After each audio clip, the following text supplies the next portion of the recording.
Um, dois, três e já. É com muito prazer que eu recebo hoje Priscila Finger do Prado para conversar sobre as cartas portuguesas. A Priscila ela é professora e pesquisadora. A sua pesquisa nos últimos tempos tem como foco as cartas portuguesas e as novas cartas portuguesas, além de seu laço com o feminismo.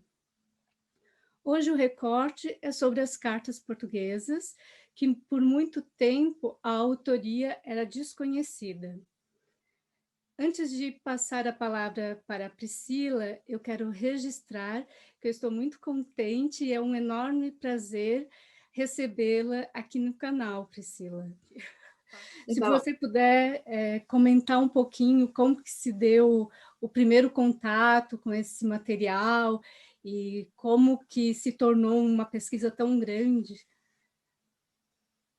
olá a todos, eu sou a professora Priscila. Para mim é um enorme prazer estar aqui conversando com a Nena, primeiro porque eu admiro muito o trabalho dela. Foi a partir dela que eu conheci o Valêncio Xavier, nem conhecia, maravilhoso. E segundo, né, porque é muito bom te ver, né? A minha relação com as cartas portuguesas, elas vêm de longa data. Quando eu entrei na faculdade, eu era uma menina de 17 anos e já me via como uma menina muito romântica. E eu, antes mesmo de ter a disciplina, né, na disciplina as cartas portuguesas, eu estava frequentando biblioteca, né, com boa rata da biblioteca que eu era, e eu achei esse título muito interessante, porque geralmente as capas dessa obra, né, das cartas portuguesas, elas são bem chamativas. Então, às vezes tem uma ilustração de amor, ou o próprio codinome, algum chamamento, assim, né? Tipo, a maior carta, um clássico do amor no Ocidente, paixão tórrida, alguma coisa assim.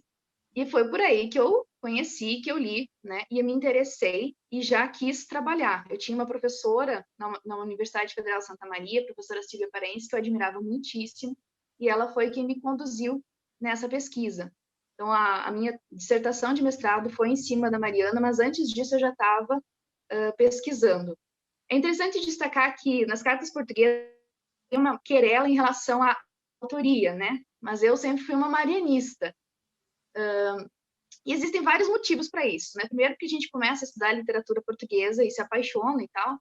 E segundo, porque a gente identifica várias questões ali nas cartas que revelam, né, que nos levam a essa autoria portuguesa.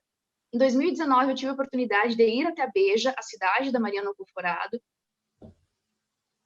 falar dela, assim, e revendo tudo aquilo que ela tinha escrito. E ali fica muito, né, plausível essa relação, e tendo em vista a educação das freiras, é muito possível também que ela tenha escrito em francês mesmo que ela não tenha escrito em português, como seria a versão, né, que ela teria escrito em português, alguém teria traduzido, e elas teriam chegado ao público em francês. E aí, como era aquela época, né, no século XVII, dos salões parisienses, essa foi uma obra que teve grande já aceitação de público, e ela continua a ser muito, muito publicada. É um dos primeiros best-sellers portugueses, assim, que a gente considera. Aí, no século XIX, daí por isso que o ano passado, em 2019, a gente completou os 350 anos das cartas portuguesas, da primeira tradução, mas a gente completou também os 200 anos da primeira retradução, né, da tradução para o português em Portugal. E é interessante que no século XIX, quando Portugal está vivendo toda aquela questão assim, de identidade, está se desmembrando do Brasil, então eles estão tendo que formar outra, né, imagem de si. É bem interessante você acatar, digamos assim, o que já é conhecido como português. Então, as cartas portuguesas já têm essa ideia do amor português. Já é interessante resgatar isso. Então, eles fazem todo esse trabalho e, a partir daí, eles passam a requerer a autoria para essa lusitana, né? Para essa begense. E é a partir daí, então, que a gente tem esse lugar da Mariana na literatura portuguesa. Mas a gente consegue identificar muito bem, assim, um lugar dela dentro de uma tradição, né? Tem um artigo meu que eu escrevi que se chama A Tradição do Amor Infeliz, nas cartas portuguesas, que a gente vê esse lamento amoroso na voz feminina desde a Idade Média portuguesa, no trovadorismo, essa moça, né, do campo que tem um amado que está esperando por ele, que se lamenta por isso, e depois a gente tem no Barroco, E a Flor Bela Espanca, lá no modernismo, vai recuperar a voz da Mariana Alcoforado. Ela vai ter um poema que, inclusive, ela se intitula Soror Saudade, o Soror ligando essa ideia da freira, né? E a saudade no sentido desse lamento amoroso. E mais tarde ainda, no século XX, a gente tem a publicação das novas cartas portuguesas, que vão recuperar as cartas da Mariana agora como um mote para pensar na questão da clausura feminina, não só a clausura nos conventos, mas a clausura de uma maneira geral, que impede que a mulher chegue a alguns lugares, né, dentro da sociedade. E, então, se eu comecei muito a analisar a questão do amor, como se constituía, depois eu passei muito mais a pensar nesse lugar dessa voz feminina da Mariana que, de alguma forma, se rebela. Porque é interessante nas cartas portuguesas, a gente tem não só esse lamento amoroso, mas tem uma espécie de argumentação, sabe? Isso tem muito a ver, claro, com o ambiente, né? Com o período em que se está, a maneira como essas mulheres eram educadas e tudo, até escrever. Mas ela faz todo um trabalho de argumentação como se tentasse convencer o amado do erro que ele fez ao deixá-la. Então, acho que é isso também que nos encanta tanto no texto ainda hoje. Priscila, e você teria algum trechinho para a gente ler desse lamento, desse amor, esse amor-paixão? Sim, amor-paixão. Inclusive foi considerado, quando a gente pensa lá no Denis de Rougemont, ele tem esse livro chamado Amor no Ocidente, né? Ele vai pensar que o amor no Ocidente é esse amor infeliz, né? Que não que se cumpre, mas que não se pode cumprir por completo. Ele vai pegar lá o modelo de Tristão e Isolda, né? E no caso aqui, a gente tem uma espécie de amor infeliz também na Mariana Alcoforado, que também se realiza, mas não consegue dar continuidade a isso, né? Esse amado francês volta para a França. E então a gente tem muito na voz dela, e talvez isso que encante ainda hoje, que uma mulher portuguesa, né, nessa tradição conservadora, religiosa, dentro do convento, ela escreve cartas tão bonitas que exigem esse amor para si. Então, é tanto essa questão desse lamento e também desse desejo explícito que nos encanta, quanto o próprio fato dela ter coragem de escrever, né? Então, hoje a gente faz várias leituras disso. A edição que eu tenho hoje é uma edição que foi lançada em 2020, em Portugal, pela editora Canto Redondo, e tem o trabalho ali do Felipe Delfim Santos e do Vitor Amaral de Oliveira, que ele vai tratar até não como uma tradução, mas como uma retroversão, como se voltasse na versão portuguesa, e vai dar inclusive uma ordenação diferente, porque o Felipe Delfim, ele é historiador, então ele vai fazer todo um trabalho para identificar quais são os elementos ali nas cartas que podem, né, colocar historicamente.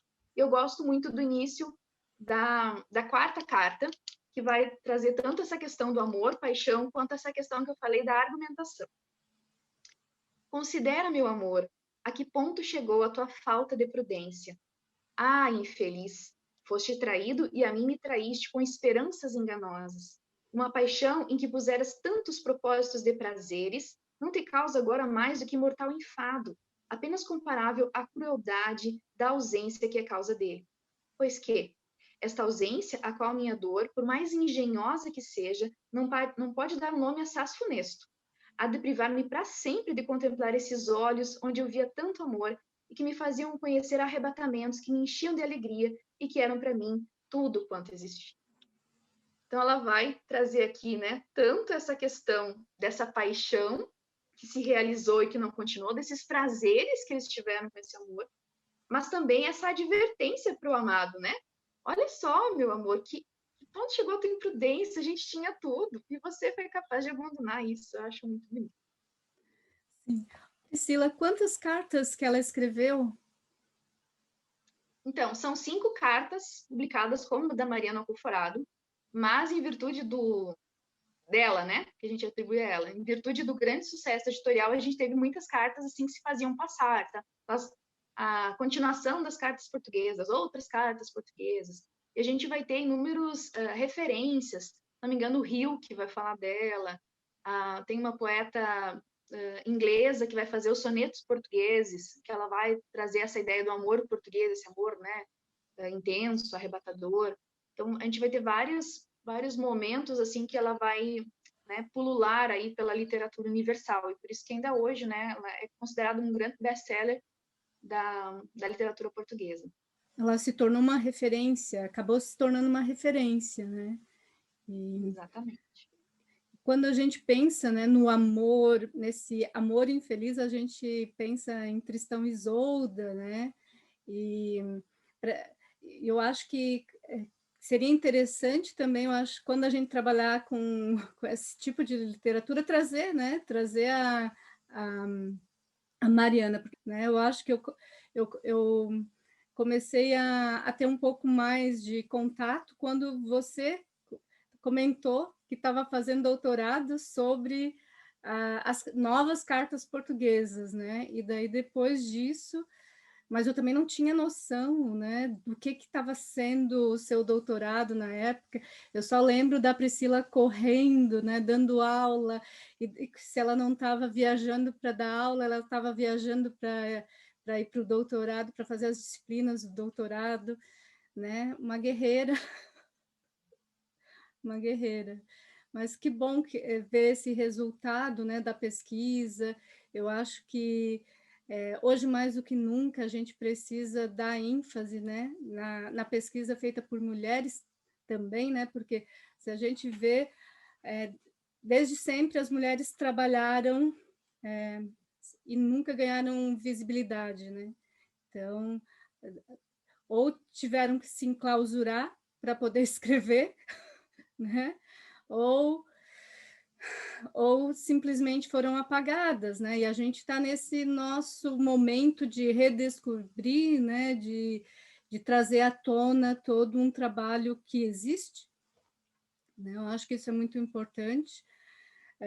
Priscila, e me conta, quando você foi para Beja, né, como que foi essa experiência? Porque sempre quando a gente está estudando algo e de repente a gente está ambientada, né, a gente tem uma experiência singular, né? A emoção, como que foi essa emoção de estar nesse lugar, né, nessa atmosfera? Conta um pouquinho para a gente. Então, desde a faculdade, eu já comecei a me encantar muito por Portugal, né? Mas eu fico muito feliz que eu tenha podido ir para Portugal com esse direcionamento, de poder ir a Beja, uma cidade encantadora, assim, porque a gente tem ali questões dos romanos que passaram por ali, a gente tem, né, esses vestígios da Idade Média, a gente tem vestígios da própria da Mariana, né, o próprio convento foi feito em homenagem a uma das rainhas, se não me engano, da Rainha Leonor. Então, assim, é respirar aquilo que a gente vem se alimentando aqui, porque por mais que a gente tenha hoje toda uma perspectiva que é mais pós-colonial, né, a gente vai se alimentando, isso faz parte da nossa formação. Então, pisar em Portugal foi uma coisa, assim, fora de série para mim, sabe? E conhecer a terra, porque quando você chega naquele convento e você vai na igreja onde todas as manhãs ela rezava, você começa a pensar assim que não tem como ela escrever de outra forma, sabe? Tendo vivido naquele ambiente, porque você é aquela igreja barroca mesmo, então você fica meio que como é que vai dizer? Eu não sei como dizer assim, mas você fica meio embasbacado, assim, mas não é isso a palavra. Por baixo, sabe? Inferiorizado em relação a toda Tanto aquela excesso que atividade. você se sente muito pequeno. Meio arrebatado. Então não tem como você não sentir essa culpa, não ter essa coisa assim de você estuda, você conhece muitas coisas e ao mesmo tempo esse peso da fé é muito grande. Então é uma escrita que tende a ser tortuosa, né?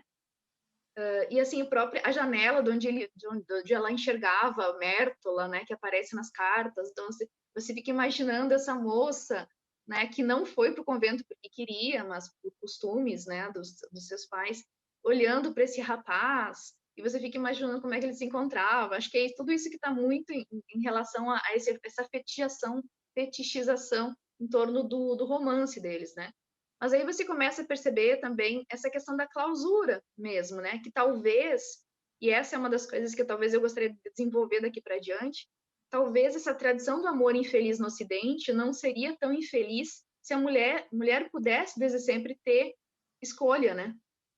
E porque muitas vezes, né, as grandes tragédias amorosas que a gente tem no Ocidente se dão porque as mulheres não têm escolha.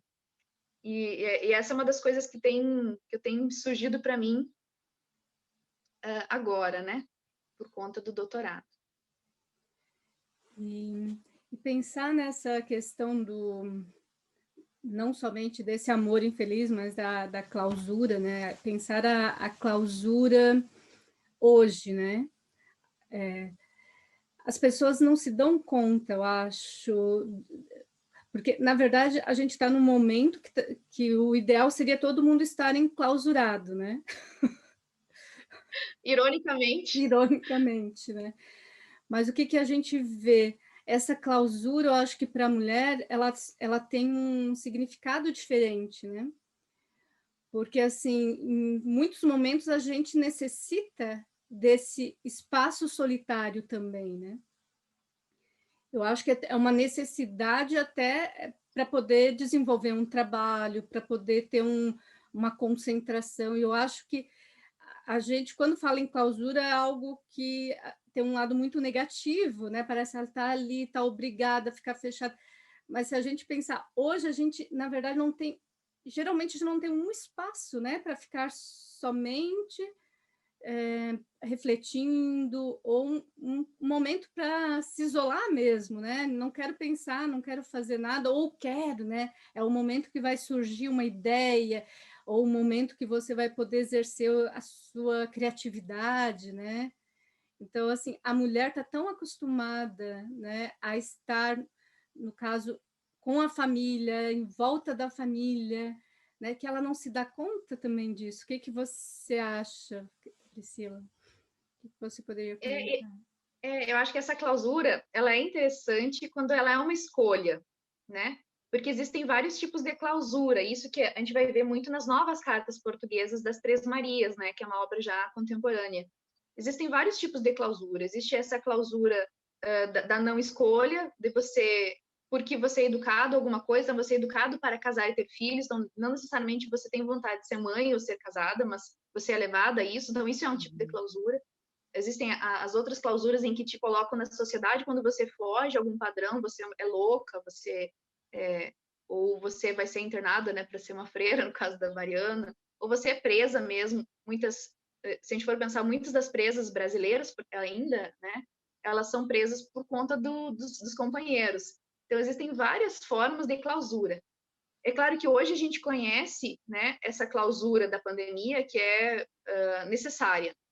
E essa clausura que a gente não tem, que é a clausura da gente ter um espaço todo nosso, né? Como já dizia Virginia Woolf, a gente precisa de um teto todo nosso, a gente precisa de tempo, a gente precisa de alguma estabilidade financeira para que a gente possa pensar, para que a gente possa criar. E essa foi uma grande dificuldade no mundo das mulheres. Talvez a Mariana Alcoforado só tenha escrito porque ela tenha tido acesso à educação no convento, que era um dos poucos lugares que as mulheres tinham educação, né? E porque ela tinha esse tempo, né? De alguma forma livre entre as orações e seus trabalhos lá no convento. Talvez isso tenha possibilitado, porque a gente vê que existe um grande lapso de escritoras, né? No conjunto das literaturas de uma maneira geral. Uhum. Sempre. Está muito gostoso te ouvir. Mas eu gostaria de saber se durante esse período, né, que você vem estudando, o que você recomendaria? Qual seria a sua dica de leitura para quem ainda não está familiarizado, né, com a questão do amor infeliz ou com as cartas, né, com esse registro, né, porque esse registro epistolar, né, essa literatura epistolar, eu acho que também tem uma grande tradição, né, vem de uma grande tradição. Se você pudesse compartilhar alguma leitura sua que possa ajudar a gente a navegar por essas cartas. Então, em primeiro lugar, as cartas portuguesas, porque vai ser um deleite, vai ser um prazer. A gente tem essa edição nova, que é portuguesa, né? Saiu em 2010, 2020, mas a gente tem a tradição da LPM que eu gosto muito, assim, que ela é bem mais contemporânea, assim. Para a gente entender o papel da Mariana Conforado, tem um livro da Anna Klobuka, que é uma estudiosa estadunidense, né? Que ela vai falar sobre a formação desse mito cultural. A Mariana Alcoforado como um mito cultural. Ela fala como Portugal se reapropriou da imagem dessa freira amante. Para a gente entender também essas relações entre o amor, né? Porque essa foi uma conclusão que eu cheguei, só o amor não basta se a gente não tem liberdade. As novas cartas portuguesas, da Maria Isabel Barreno, Maria Teresa Horta e Maria Velha da Costa. Tem essa edição linda aqui da Don Quixote, que é portuguesa. E, infelizmente, a gente não tem mais edição no Brasil contemporâneo, né? Mas seria bem interessante que a gente tivesse. Ela precisava ser muito bem divulgada. E um outro livro muito interessante para a gente pensar a questão do amor mesmo seria, que eu não tenho aqui, é O Amor e o Ocidente, do Denis de Rougemont, para a gente pensar como muito nesse nosso imaginário de que a gente quer ver em novela, que a gente quer ver filme, que a gente precisa ver o sofrimento, a sofrência das pessoas por causa do amor, tem toda uma tradição e que talvez não precisava ser bem assim, né? Que a gente pode ter como ideal um amor que não seja irrealizado e que cause sofrimento. A gente pode buscar outros referenciais, né? Justamente. Acho que seria isso. Já chega de tanto sofrimento, né? Acho que a gente pode reescrever um pouco da história, né? Com um final diferente, um final mais leve, né? Quem sabe? Mais liberdade, com mais escolha, né? Isso, mas é o que a gente está esperando, né? Eu acho que muita gente está empenhada, né, na contemporaneidade em reler esse material, em discutir, isso já ajuda, né? Porque quando a gente não tem acesso, a gente acaba também não podendo, né, fazer algo diferente, né? Então, eu acho a partir do momento que a gente começa a ler, a levar para a escola, a retrabalhar também a literatura, ela vai se transformando, né? Então, e vai transformando a sociedade. Pelo menos é esse o nosso objetivo, né, Priscila? Com certeza, humanizar. A literatura continue transformando as pessoas, né? Isso. Priscila, foi uma delícia falar com você. Espero que a gente converse novamente sobre a sua experiência com as novas cartas portuguesas, tá? E um grande beijo. E espero nos vermos pessoalmente logo, né? Logo, pós-pandemia. Pós-pandemia, isso mesmo. Tá? Muito obrigada. Obrigada, Helena. Muito obrigada por essa oportunidade de te ver de novo, de conversar contigo e de falar sobre esse objeto que é paixão na minha vida. Que bom. Tchau, tchau. Se você gostou desse vídeo, curta, compartilhe, deixe seu comentário e até breve.